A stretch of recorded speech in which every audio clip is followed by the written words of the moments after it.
Aujourd'hui je te fais découvrir la dernière partie de notre enquête faite à la mi-mai. Mes fils Félicien et Alexis, ainsi que ma petite fille Maëlia, avaient déposé 3 caméras en forêt dans le Grand Est. Chacune distante d'à peu près 1 kilomètre. Celle-ci c'est la plus éloignée, à la cabane de l'ermite. Comme il y avait énormément de résultats, j'ai coupé en 2 le volet de la cabane de l'ermite, cela aurait été trop long. Les images ont déjà commencé à tourner, reconnais-tu cet animal? Eh oui, les souris sont partout. Ici, elles s'y plaisent, elles n'ont de cesse de passer devant la caméra toutes les nuits. Tombant même parfois face à leurs prédateurs. Le reconnais-tu lui? Cette caméra fait vraiment de très belles images. Ce renard est magnifique. Cette souris inconsciente fait vite demi-tour.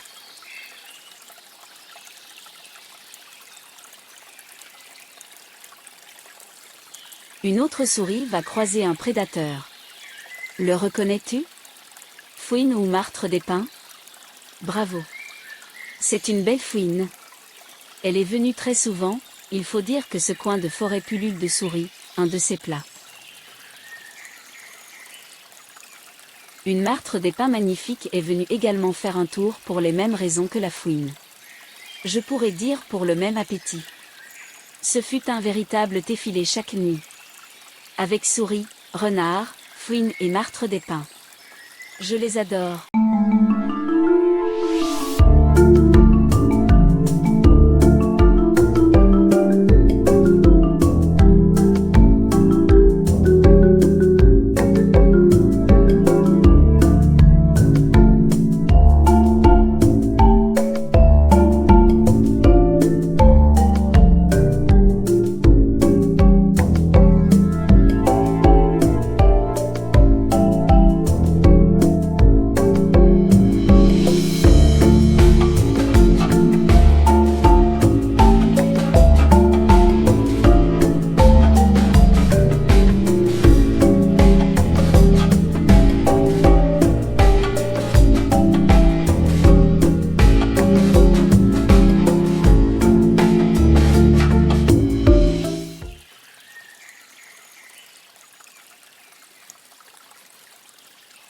Regarde. Il est magnifique. Enfin, elle, je te raconte. Le chevreuil d'Europe, Capreolus capreolus, est une espèce de cervidé d'Europe et d'Asie mineure, du sous-ordre des ruminants, qui vit dans les forêts de feuillus ou mixtes.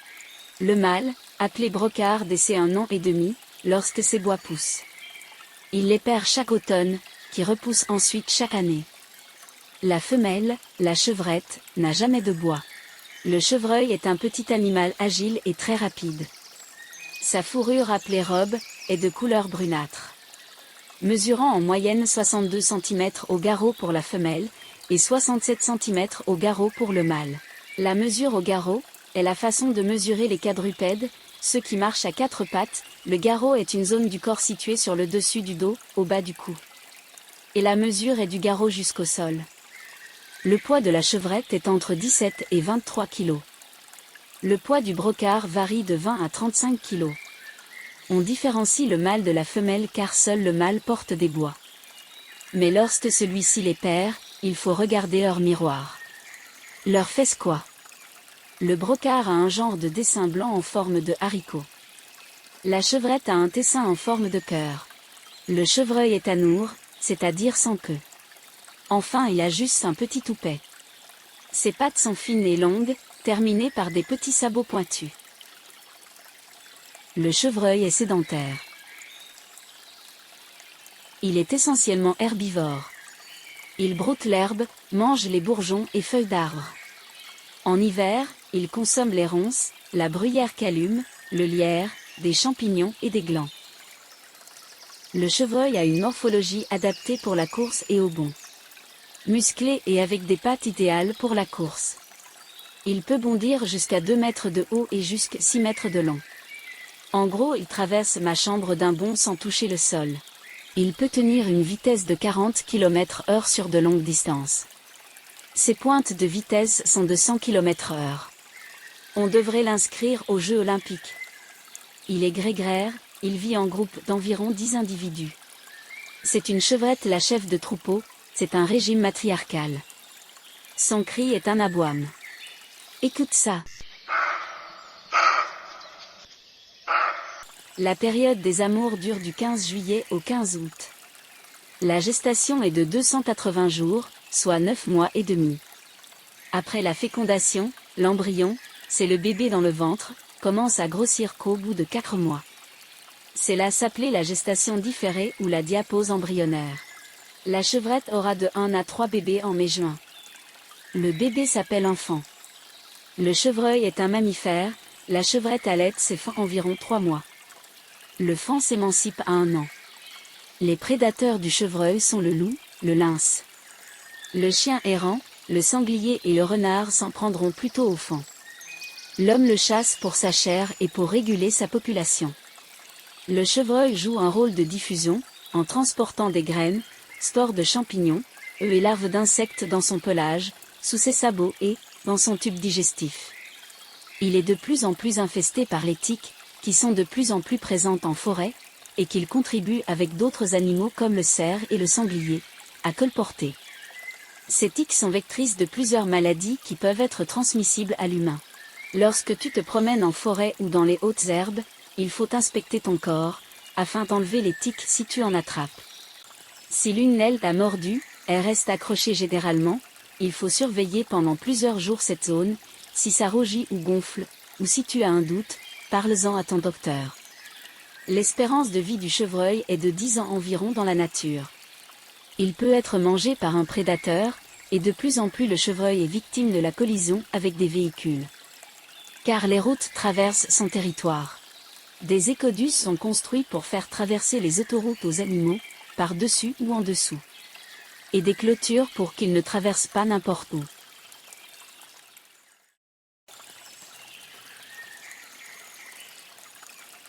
Quel est cet oiseau près du merle? Il lui ressemble mais ce n'est pas une merlette, c'est une grive musicienne.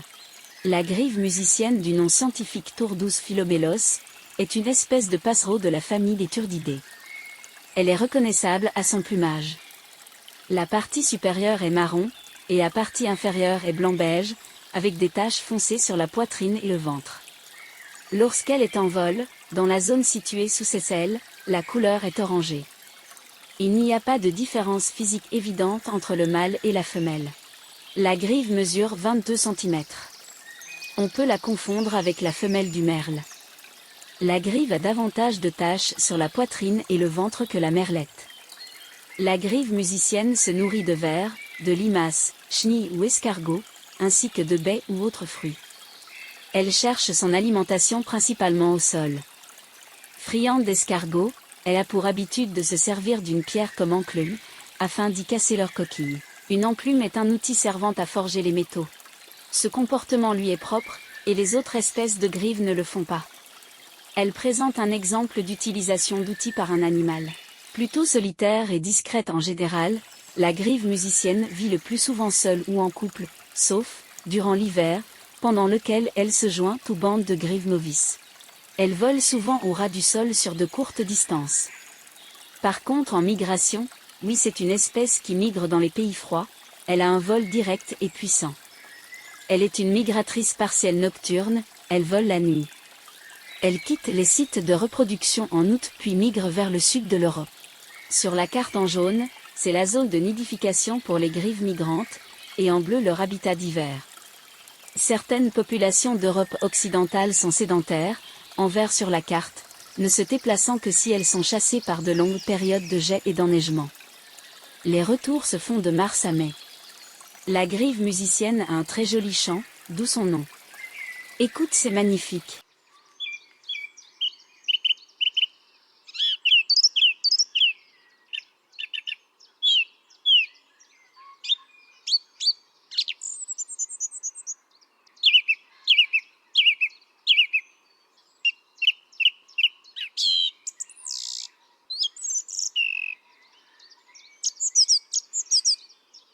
De plus, la grive sait imiter d'autres oiseaux. En mars, les mâles établissent leur territoire. La femelle choisit son partenaire, pour une année seulement. C'est ensemble qu'ils installent le nid dans un buisson, dans le lierre ou une souche, entre 1 mètre et 4 mètres de haut. La femelle construit le nid en forme de coupe, avec des tiges, de l'herbe, de la mousse et des brindilles entrelacées que le mâle lui trouve. Le fond est lisse et recouvert de boue séchée. La femelle grive y pondra 3 à 6 œufs bleutés, qu'elle couve pendant 2 semaines. Les oisillons sont nourris par les 2 parents pendant 2 semaines au nid, puis seront nourris pendant encore 3 semaines au sol. Cependant, la mère ne s'occupe que de 3 petits. Si elle en a plus, elle chasse les oisillons en trop en dehors du nid et ne s'occupe plus d'eux. Le couple peut faire 2 ou 3 nichés par an. Son espérance de vie est de 10 à 14 ans. La grive musicienne est largement répandue. C'est une espèce commune non menacée. Néanmoins, il faut noter que cet oiseau fait l'objet d'une chasse intense, légale ou non, dans la plupart des pays méditerranéens, et que son statut pourrait évoluer défavorablement à l'avenir, compte tenu également des modifications du climat déjà très perceptibles. Hormis l'homme, les prédateurs de la grive musicienne sont les rapaces comme les éperviers, buses ou chouettes, et d'autres animaux tels la fouine. Voilà mon ami, c'est la fin de cette semaine en forêt avec 3 caméras. J'ai ajouté à mon bestiaire beaucoup d'animaux, j'en suis ravi. Si tu as des idées d'enquête sur des animaux ou d'autres choses ayant un lien avec la nature, demande-le-moi, en commentaire par exemple ou par email. J'ai une idée de reportage, même si nous ne sommes pas nombreux sur la chaîne. J'aimerais faire une vidéo avec tes vidéos et photos. Car j'ai remarqué en suivant d'autres chaînes, que nous ne filmons pas les mêmes animaux d'un endroit à un autre, et que tu n'as pas envie de créer une chaîne, ou que tu ne sais pas, ou pas le temps. Comme ça, on pourrait partager ces trouvailles. Je te remercie mon ami de ta fidélité ou de ta venue. Un petit pouce levé. Abonne-toi et partage. N'oublie pas que la nature est précieuse.